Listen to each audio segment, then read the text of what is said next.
సత్కర్మభిశ్చ సత్ఫలితం దుష్కర్మ ఏవ దుష్ఫలం అత్యుత్కట పుణ్య పాపానాం సత్యం ఫలానుభవమిహం.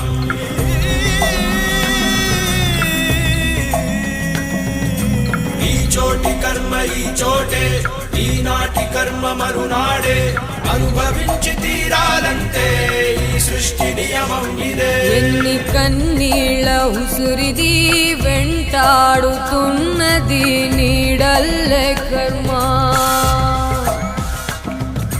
ధర్మమే నీ పాలి దండమై దండించ తప్పించుకోలేదు జన్మ. సత్కర్మభిశ్చ సత్ఫలితం దుష్కర్మ ఏవ దుష్ఫలం అత్యుత్కట పుణ్య